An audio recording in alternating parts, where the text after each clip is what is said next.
Good afternoon. It's Sunday, July 5th, and it's storming outside with hail. And I am going to go to a Mexican restaurant and pick up some menudo. I'm also planning to go and watch the Mexico soccer game today.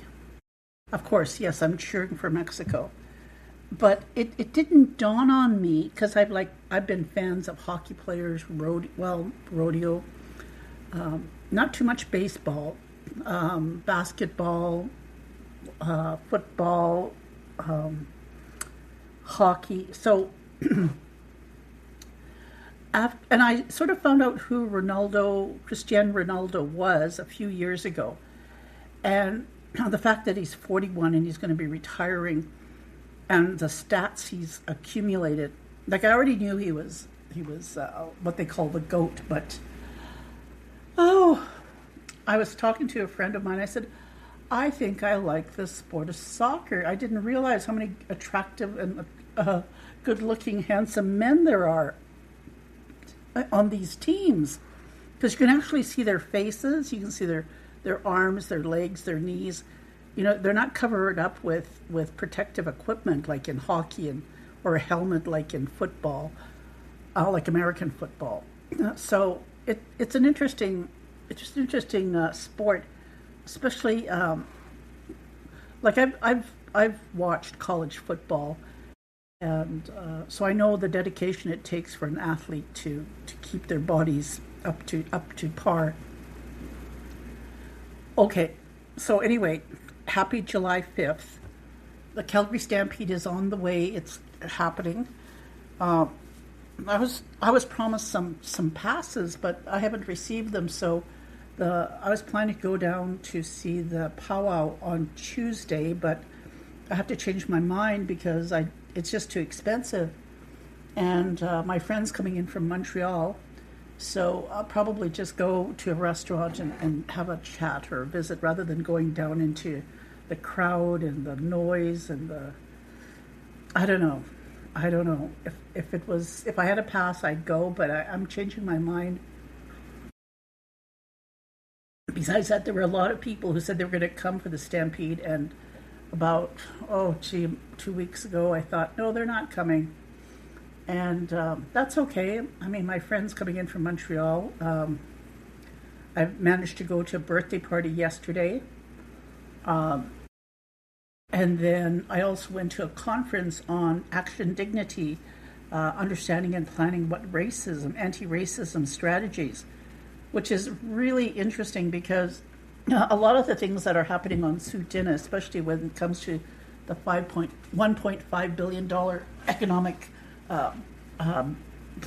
planning that we have, and how to incorporate green spaces, so that people could use them in terms of like cultural activities, systems and ways of combating like depression or any kind of anxiety that might lead to racism.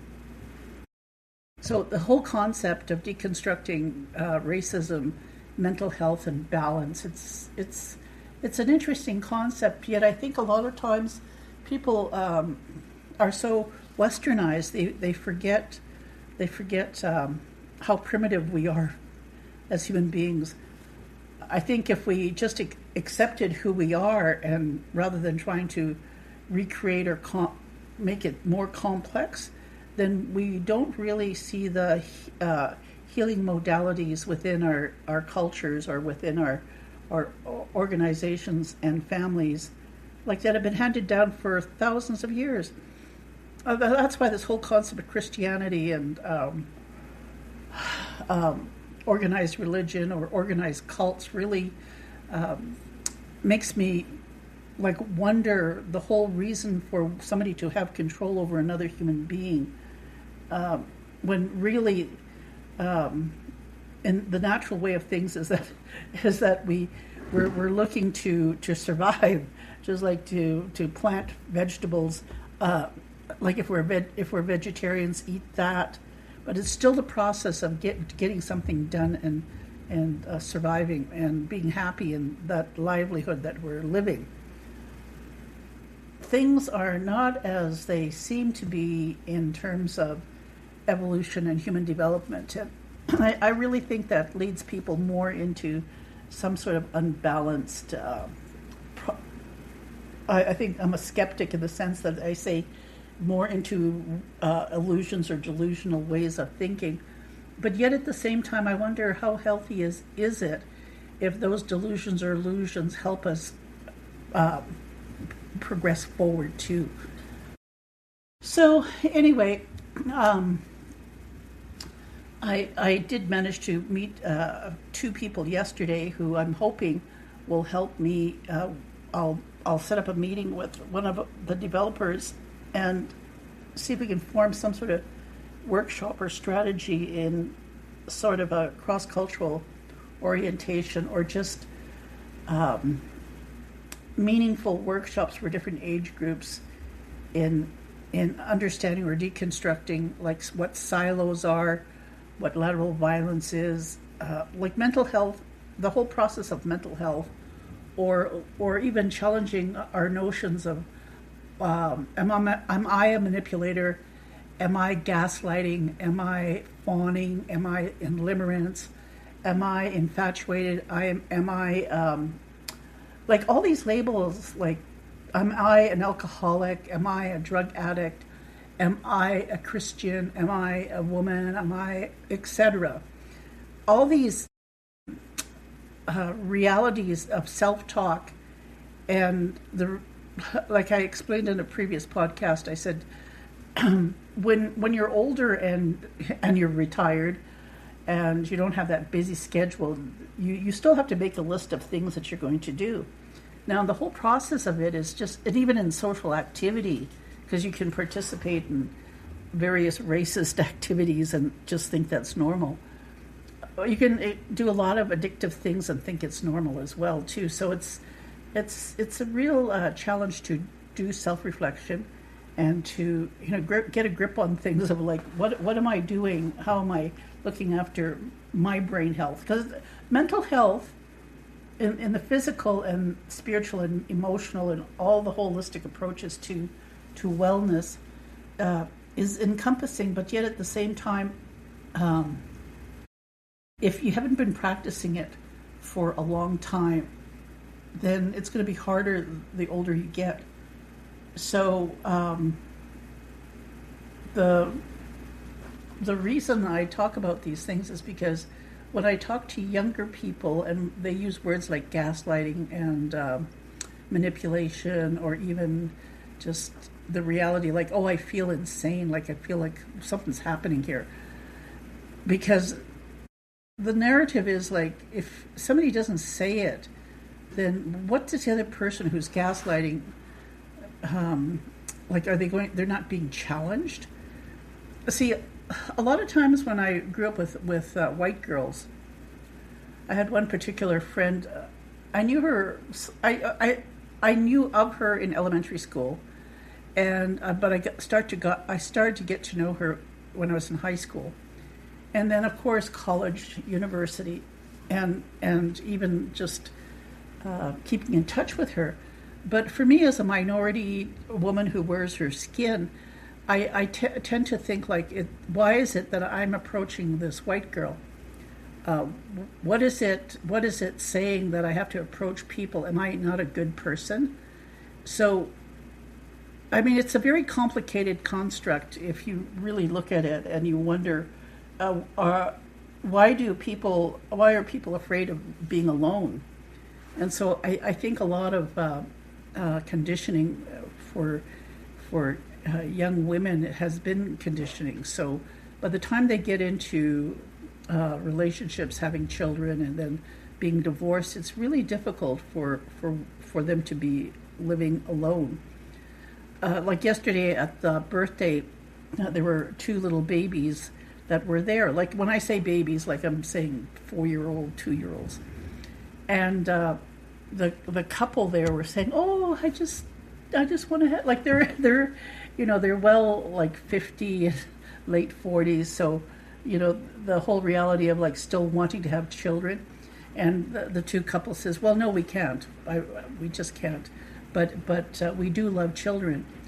And the reality of it is like, I don't think I think some men just have it in their mind that all women behave a certain way, or all women react a certain way when a man touches them. Some things of these are true. However, I said to the birthday boy, I said, that doesn't trigger me. I said, when I see a child or a baby, it doesn't trigger me to want to have children.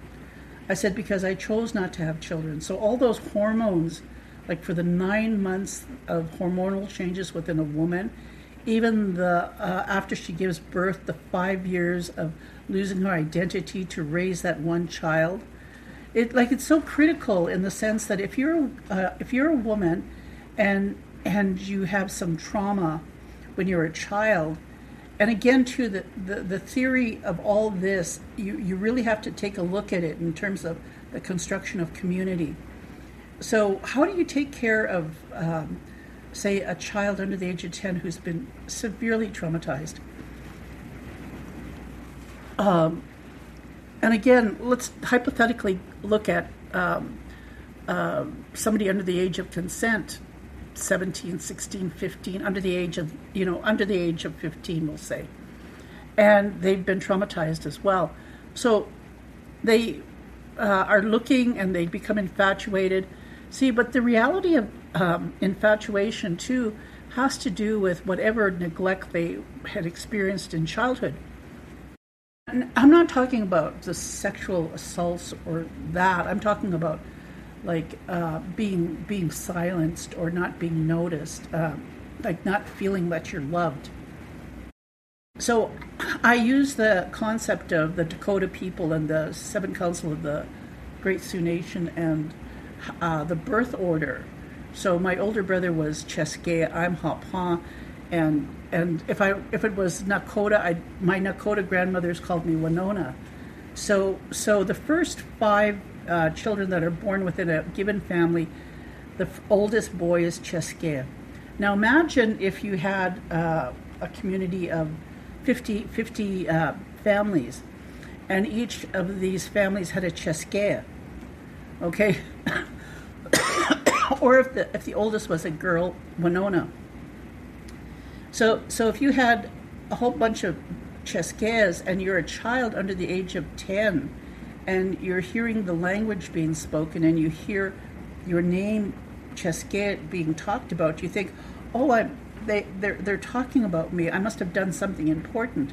So the whole theory of neglect isn't there at all, because the child with belonging to that cultural group is part of this community, which makes that child holy. So the concept of what is holy in terms of religious ideologies is profoundly not what it is in Indigenous ways of knowing and culture. Now, what does it have to do with trauma? Well, again, with the onslaught of alcohol and drug abuse, again, the different perceptions of our physiology or the lack of understanding our own physical bodies, because we're raised to believe that we're savages and we're ugly and like just stupid. So a lot of these things about identity, like, do you accept them, or do you just say, okay, I'm not worthy to be loved? So those different things that come up in childhood, that's without physical sexual assault. That's just environmental. Now, that's why I'm saying there are different constructs in how you talk and deal about racism or anti-racism, lateral violence, gaslighting. How do you look after how do you understand mental health, and how do you educate your young people when it's a holistic approach? Like I said, with the 7 councils of the Sioux Nation, there were so many Cheskeas, Winonas, Hapas, Hopsties. It goes down to the first 5 oldest. There's birth orders. And so I say, when everybody has energy, at what point does the soul develop to the point where, like, okay, I'm becoming an individual? So in Western theory, they say that is when a person understands consent. Now, even if you're 15 to 21, and you're understanding consent, and by the time you're 17, your bodies are mature enough, like, to, actually feel sexual orgasm. See, that's the whole misconception that I think a lot of people who have illusions or delusions or some sort of fantasy about abuse, like they just don't, like, there's no convincing them. They just get sexually aroused around children. But at the same time, too, it's dangerous too for women, because the fact is, when a man starts beating a woman, and the fact that when he beats her, he becomes sexually aroused, that again too, that's an addiction. And the man says to the woman, "I'll never hit you again," but yet again he has sex with her. Again, he wants more sex, but the only way he can get an erection is to hit her. Now, that's with women. We're assuming that there's no trauma with that woman. But if you have a child who's been traumatized, and you have adults who have that same theory of being sexually aroused by scaring children, not hitting them, scaring them, and sometimes, yes, physically assaulting them too. And that's the extreme that is so diabolical. Now, why am I talking about all this stuff, and why have I studied and understand, like, all these things about Nathan Chasing Horse? Is because there were so many Indigenous women who were detached or adopted or fostered or had a status card but never lived in their Inuit, Métis, or First Nations communities. And so they had this disconnection. So again, this is part of the colonial construct, because Indigenous people don't have sovereignty. And I think a lot of immigrants don't understand this. I said, when a woman has 5 children, has never been married but has 5 children, and so she's lived in First Nations, Inuit, or Métis communities. Because we don't have sovereignty over our child and family, whatever child and family services that are in those communities are run by the province. They're funded by the provincial government as well as the federal government. So when I talk about sovereignty, I'm talking about the tribes, the Indigenous people who actually have the revenue of under their own hands to pay and create these programs. That's sovereignty. It's the same thing as, like, not like, for me, I've grown on the land. I've lived on the land. I'm going to die on the land. I don't have any concept of, like, being forced off the land, being bombed and forcibly told to get out. Like, those things off the land. A lot of immigrants who come into the country have come from places like that. And so they have a poor construction or ideology of what Native Americans have gone through. So for that reason, for my podcast too, is part of that is to let people know there's more to just talking about systemic racism. There's the whole construct of community and history attached to it, and so even though there are common threads in terms of humanity, the reality of what I talk about doesn't really hit home until we hold space for each other. Now, what does it have to do with my community? Well, a lot of constructs that we have in our community and how we heal is based on kinship and again based on community, and I truly believe in matriarchy. And I use the concept of Eastern Canada has been 100 years more assimilated into systemic racism than Western Canada. So a lot of the Indigenous people in the East have raised their children into patriarchy. I know the Mohawks say, "Well, we come from a matriarchal line," and they're staunch about it. They're staunch about it because they know when the mom raises the child, the first 5 years determines their ideology or the way they're going to think, because it's set in stone. They're either going to be patriarchal or they're going to be matriarchal.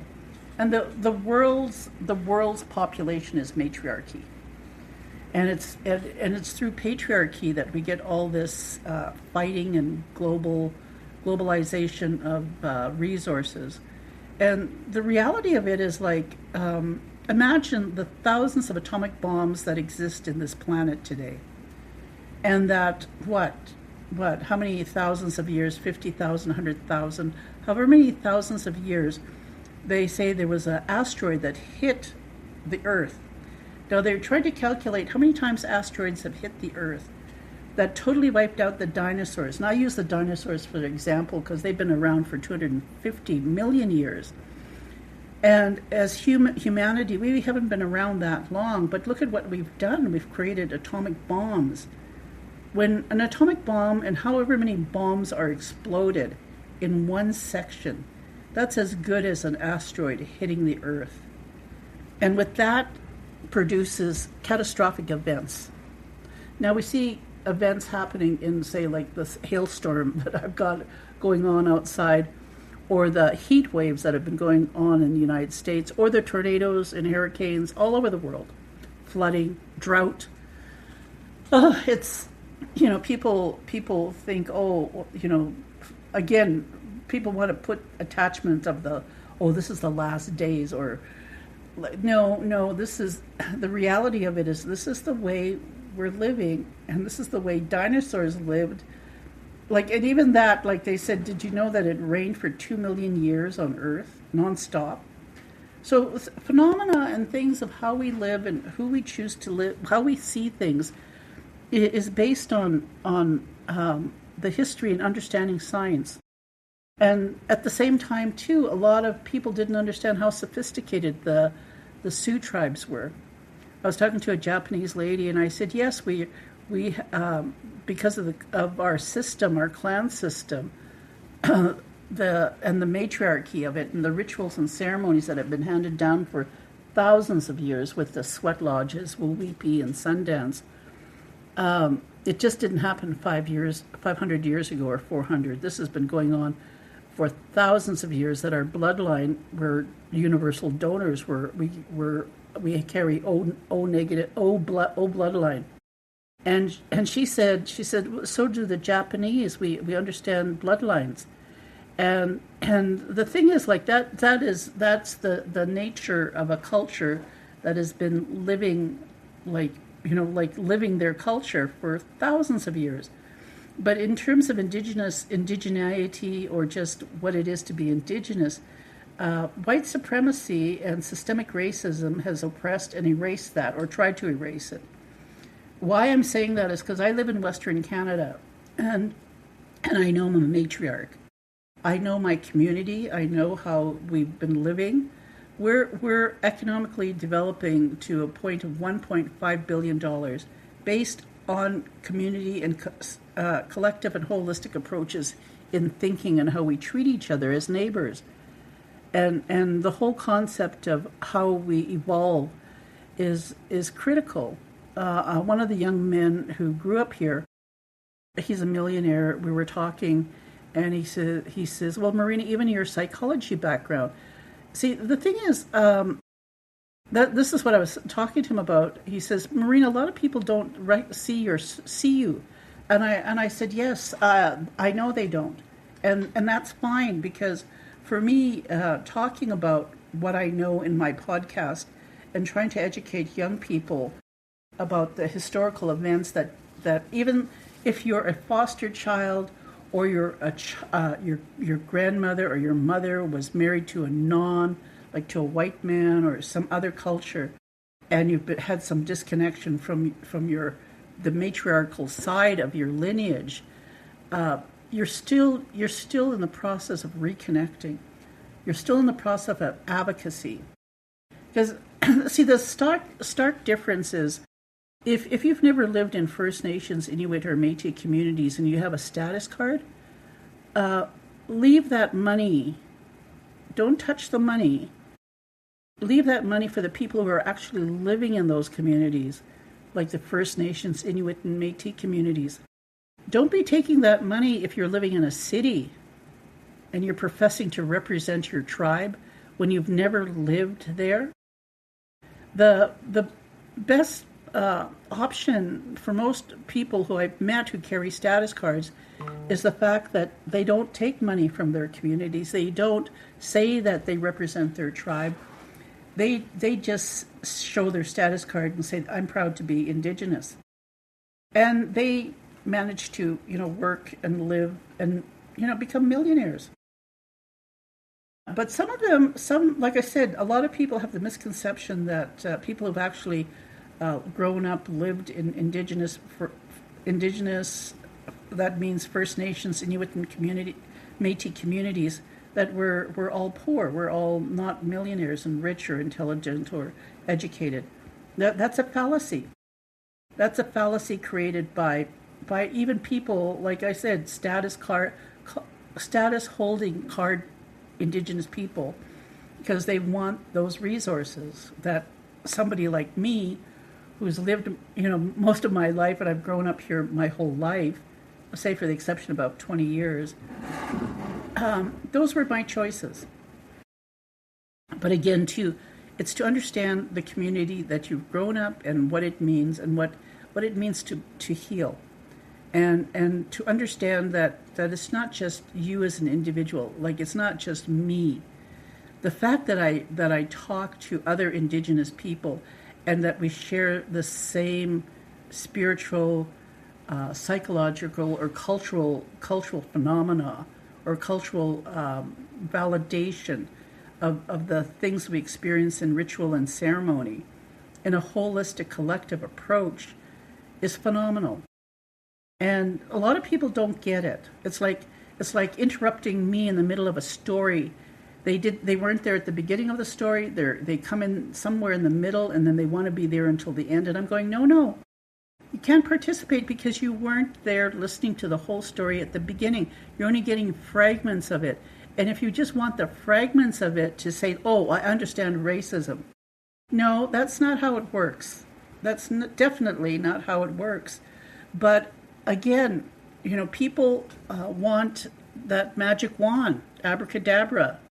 And it's just not the way life is. It's like I said, there are hung prayers. And I give this definition because it's the basic construct of healing and how communities run. Because realistically, the people who are organizing these workshops or this movement of people have to have their foot in reality. They have to have the understanding of how we are as human beings and how we think. I don't think people who've actually lived in tribal communities or Indigenous ways of knowing can grasp it. And people want to say they understand it because they belong to an AA group, or they're Mennonites, or they're Mormon, or whatever little community they have created, trying to do a support system does not work. It's like a Band-Aid. We'll call that in the hippie movement in the 70s or the 60s, like it's Kool-Aid. Because people, all those soldiers that were being killed in Vietnam, there was Kool-Aid so that people didn't have to really understand the gravity and the destruction and just the devastation that was going to happen. So a lot of times we do sip the Kool-Aid. The reality, when I was talking with a Japanese woman, I said, yes, the first, and again, there were people from India too that I was talking to, and I said, the first 500 years, they killed 5 generations of Indigenous children. That's 130 million children. I said, but you got to calculate that within 100 years, how many many millions they killed a year. I said so. When you look at World War II and you say, oh, they killed 6 million Jews. No, that's just a drop in the big bucket of humanity, just a drop in the how dangerous we are as human beings. That the fact that people from the other side of the world who were separated by an asteroid hitting the Earth took it upon themselves to kill, come over to a new land, thinking that we're from another dimension, killing us off through diseases because they didn't understand the horticulture, the culture, the amount of agriculture, the things that we progressed on, because we were not hanging prayers on ourselves. Our communities were not hanging prayers on ourselves or other people. And so that's the basic understanding of it. And if you can understand that rationale, then at least you're one step forward, because you got to take a step backward too.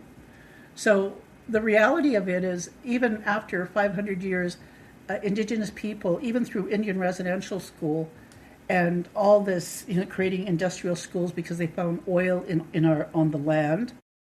And again, it's only been 74 years that they started putting fences around the reservations in Treaty 7 because they found oil. Calgary is the largest American-influenced city in Canada. They have the Calgary Stampede. When I was a child, white tourists would come in, take pictures of this little savage here, this little hapa in her street clothing, and say, take a picture of the little Indian girl. Look at her. Poor little animal. To this day, like I say, it's when I allow someone to take a picture of me for good reason. I don't have pictures of myself as a child, a teenager, young adult. I just don't. There are few and far between. But the notion that when somebody takes my picture, that I'm just an animal, a zoo animal, that's where I just thought, oh my goodness. But that's the critical thing, is when I went to Las Vegas, I allowed my picture to be taken. When the Fifth Estate aired, I allowed myself to be tape recorded, because the message I had to be said. Going down to Las Vegas, closure had to be done. And if it meant my pictures being taken, then so be it. But it's a very difficult thing that I do when I have people take pictures of myself. I know some of my podcasts and YouTube, I do have some video, but I've changed that too. So it's a really we'll call it a psychological trigger for me. And because again, we get white people looking at an Indigenous child as being something ugly and a beast and a monster. Yeah, really, when I was 15, I had white girls and white boys in Manitoba calling me beast. So when I look at my pictures when I'm like 20, 23, and I see myself as a beautiful Indigenous woman, I have never seen myself like that when I was younger. Now that I'm older, and I look at my picture and I'm going, how come I never saw myself that way? But yet it was the handsome men who I did have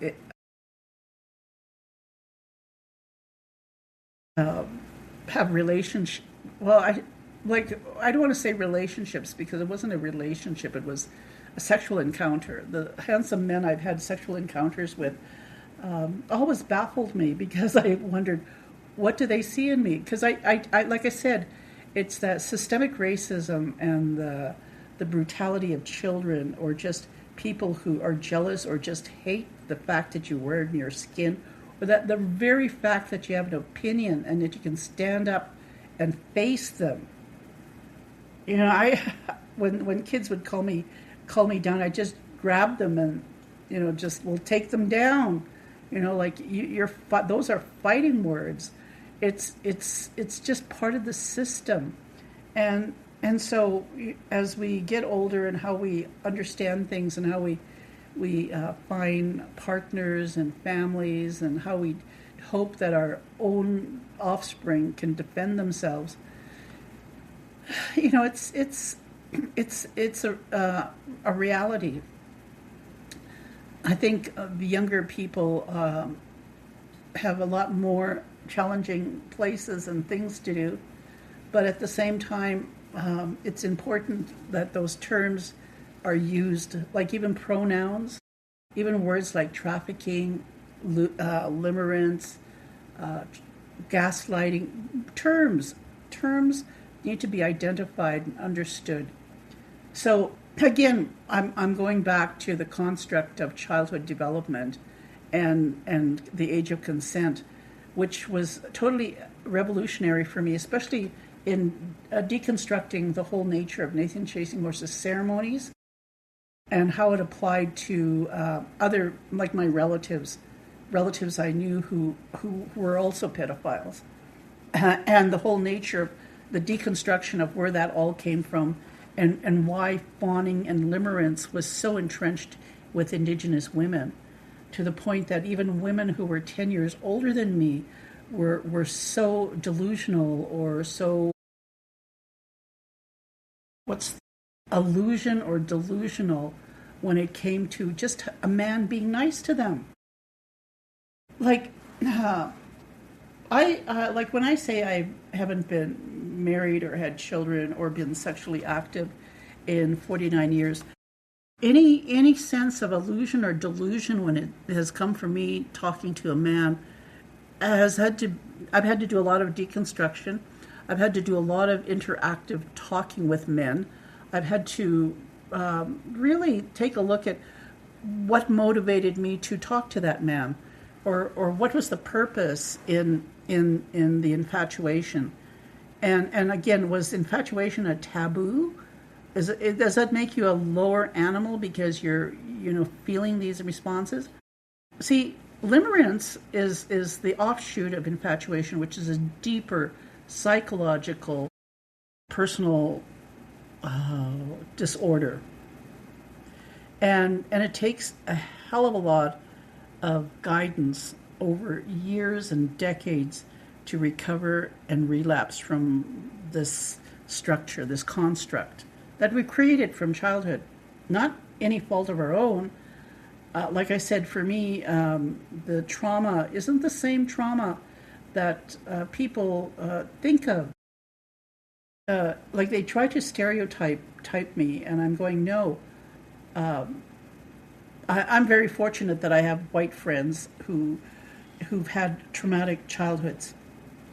Successful people, upper level, middle class, grew up middle class, and they themselves became educated, can write books and all that, and function, even though their childhood was so traumatic.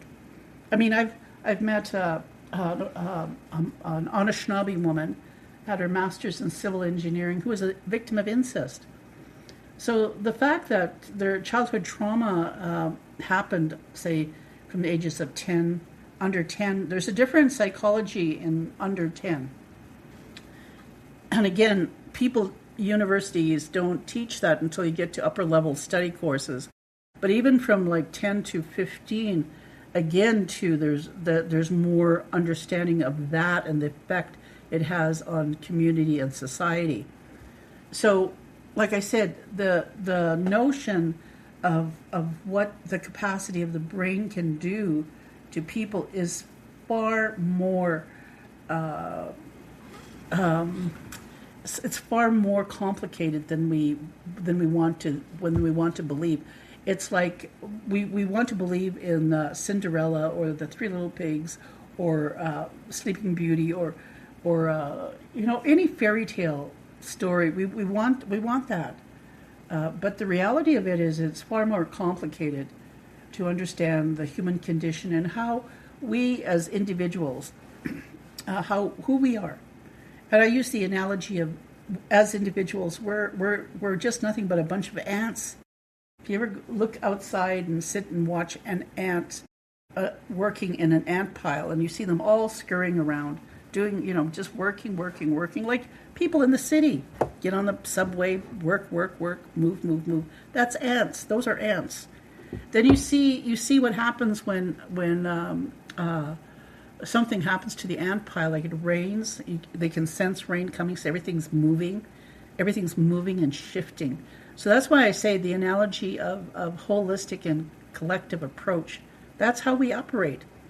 Now, if you've been separated from that ant pile, and you're, let's say, even if it were in the ant pile or outside the ant pile, that you experience some horrific trauma.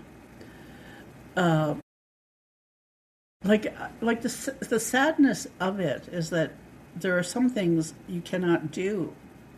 There are some things the human brain is not far advanced that we can overcome some of these traumas in the sense of functioning to our fullest capacity. So let's say our fullest capacity is to be able to read energies. And because of the limitations either that happen, and mostly I'll use a really severe case under the age of 10. How does that 10-year-old who grows up, has all these social problems, how do you heal that person? It's really difficult if there's no connection to community or the holistic conceptual approach collective, like an ant pile.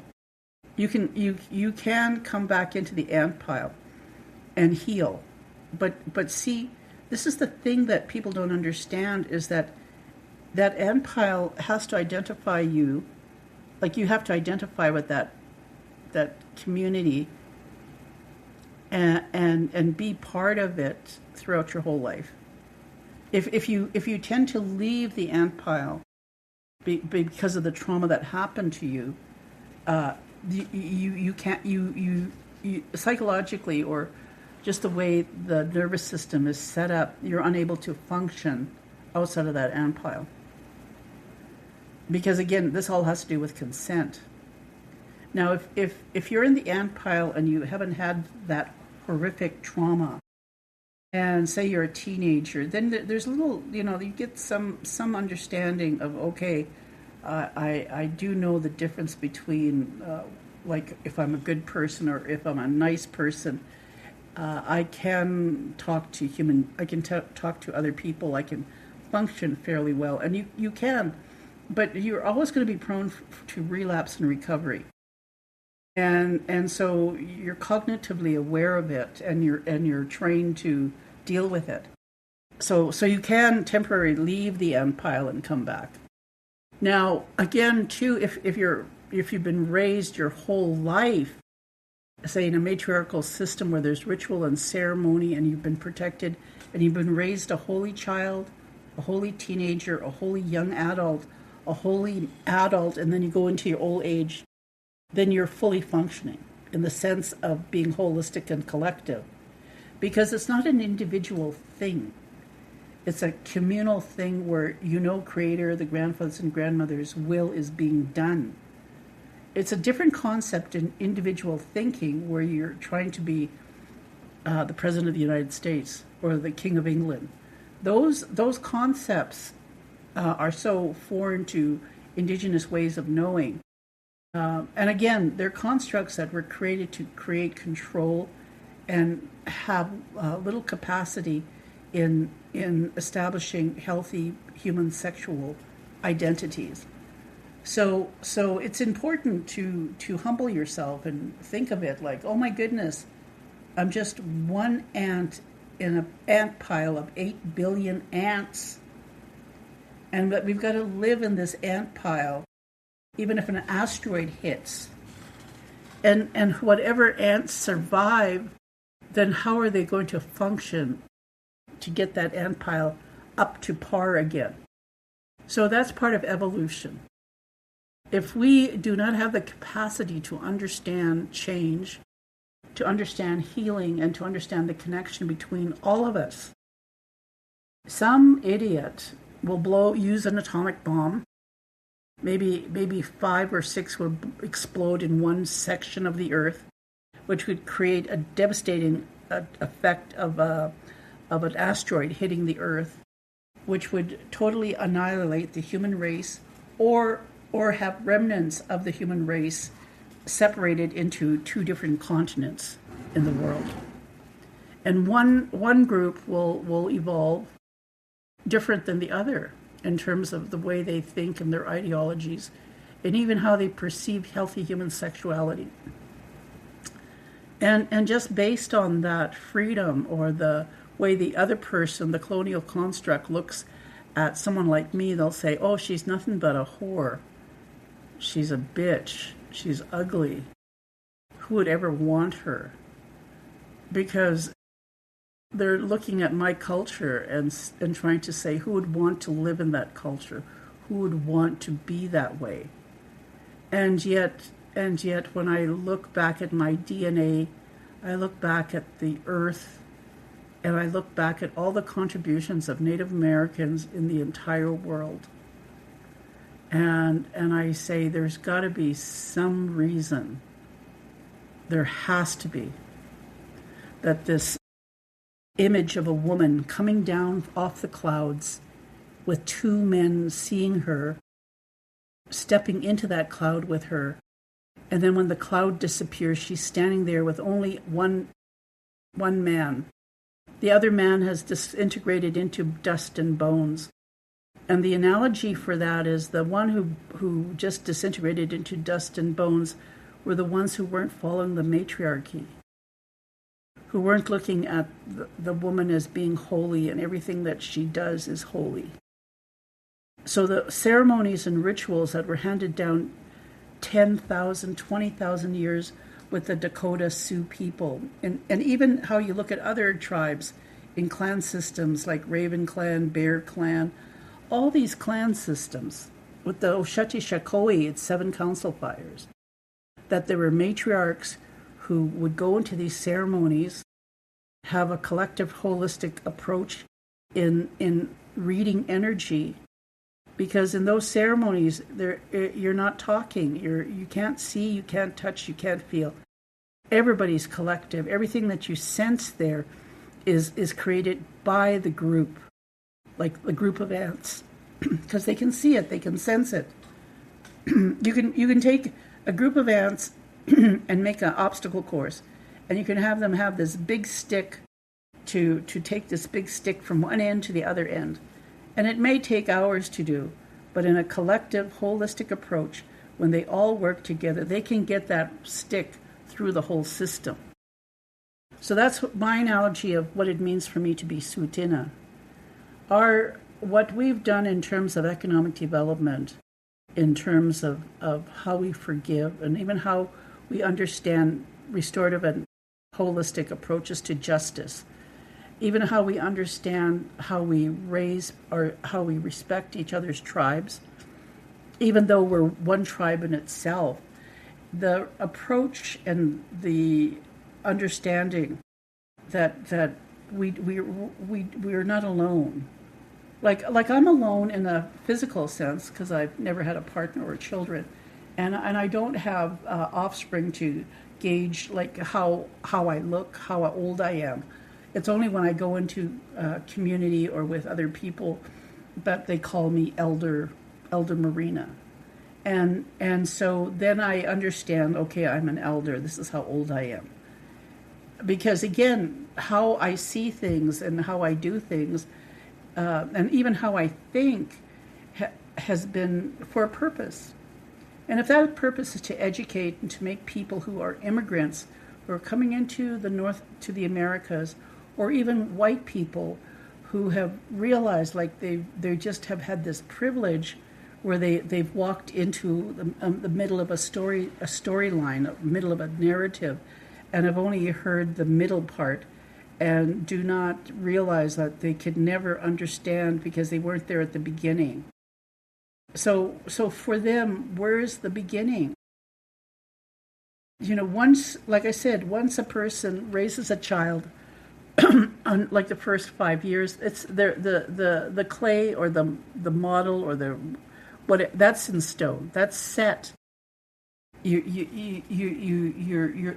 come into that middle, and if you're trying to change the model, you can't do it because you came in halfway, or you haven't really understood the process, even though you feel, because you can see, think, and talk, that you're part of humanity. And I'm going, yes, you are, but there's a holistic side of life, this energy that we that communicates.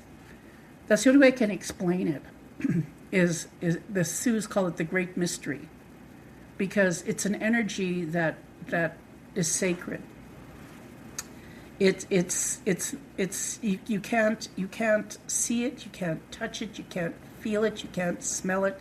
All the senses, like you think, okay, how you see things when you pick up a cup of tea or a cup of coffee, those are the senses.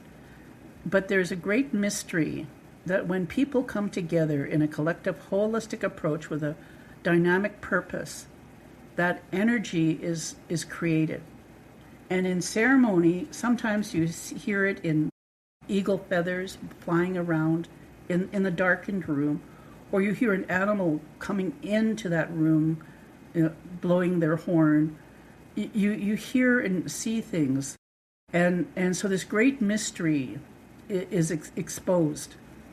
And it's not directed to one individual. See, Western ways of knowing, especially with Nathan Chasing Horse and his cult, was the fact that he took that colonial construct, this king and president type of construct, and made himself appear to be invaluable, when it wasn't him. It was the great mystery that people experienced, but he bastardized it and took it as his own, rather than creator and grandfathers and grandmothers.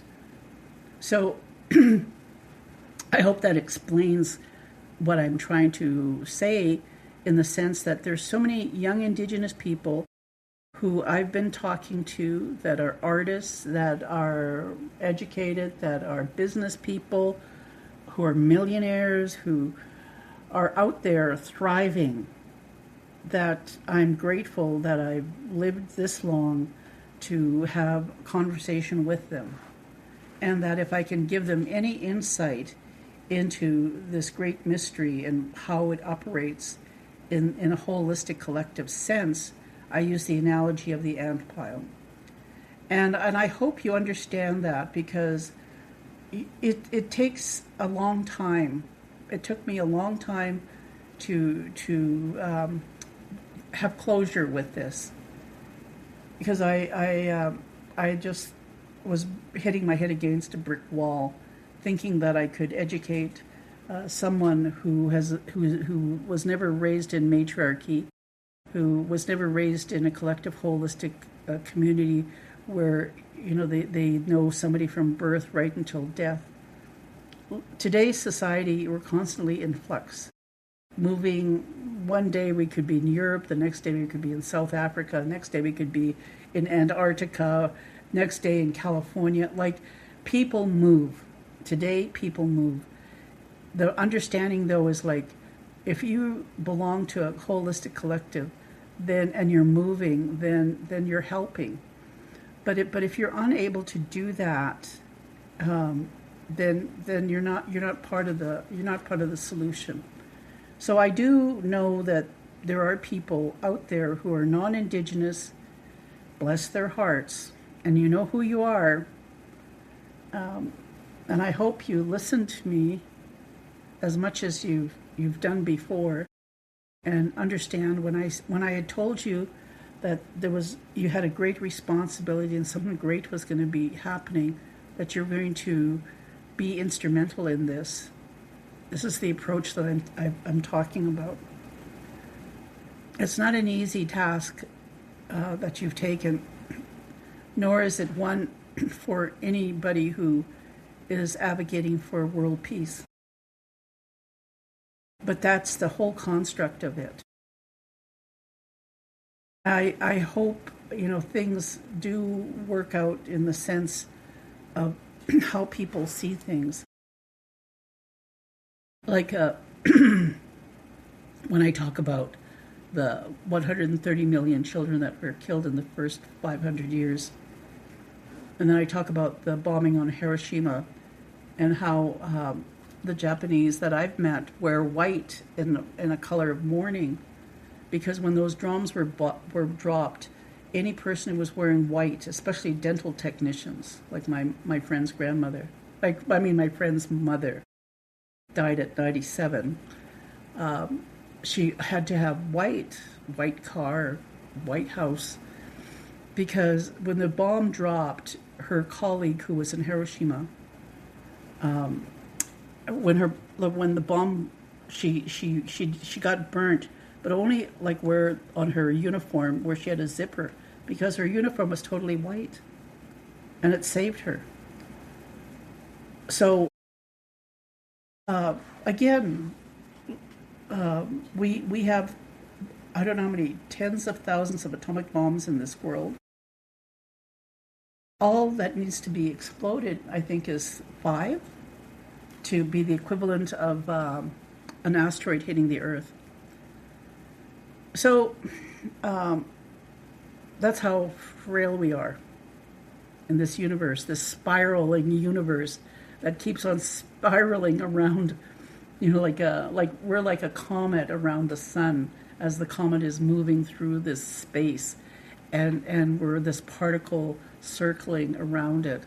It's amazing the things that science has proven, and like I'm just totally amazed that as human beings we have this body and we have this soul and we have this spirit, and that all things have spirit. So just to understand this and to understand, like, it's an abstract thought of the great mystery. So anyway, like I said, I think we have to really take a look at what we think in terms of timelines and all those thousands of children in Gaza. And I say, look at all the thousands of children they murdered in the Americas.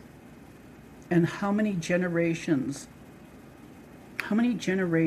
has it taken for someone like me to talk about healing? These children in Gaza, it's going to take generations for them to come together because their ant pile has been destroyed.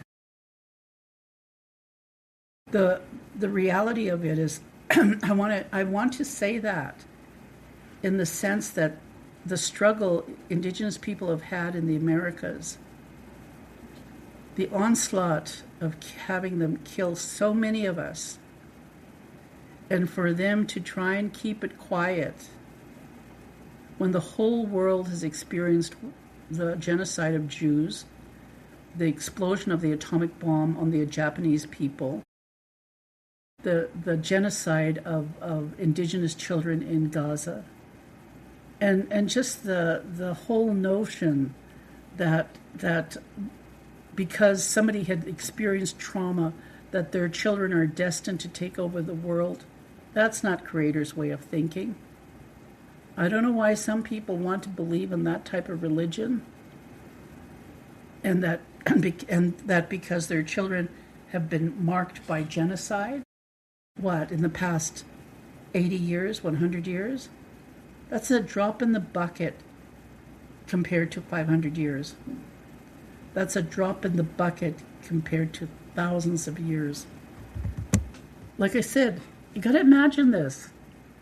We've been separated in different continents 20, 30, thousands of years.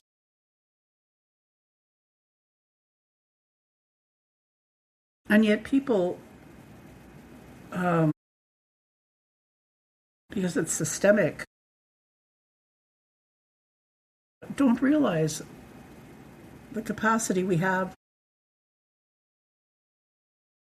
or the lack of understanding because they think they're the original construct when they're not.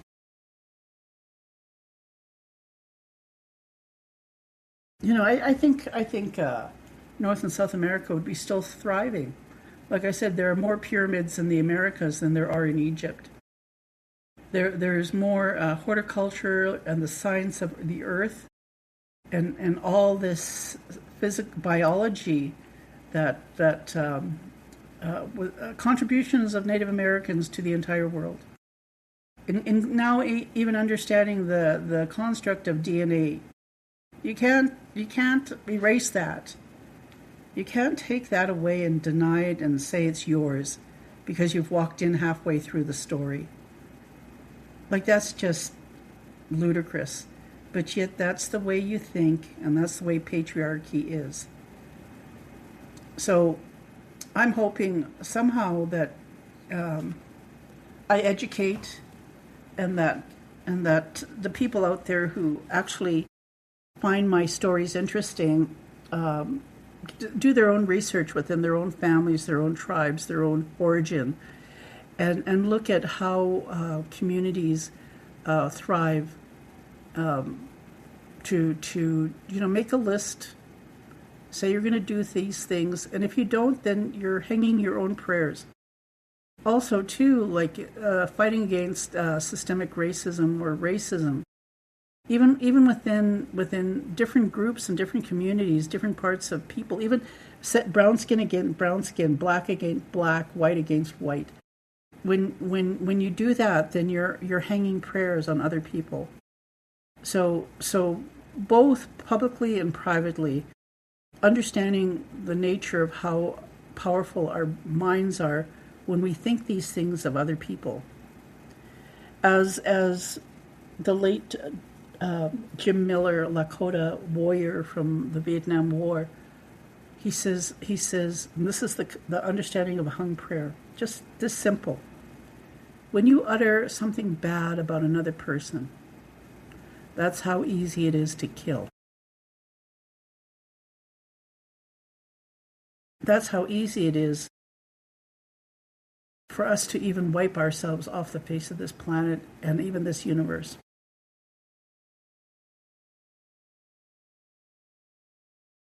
Have a pleasant day. I shall get back to you another time with some more interesting constructs on systemic racism and how communities make a safer community. Yeah, I sure miss talking to some of my acquaintances. But again, we're never alone.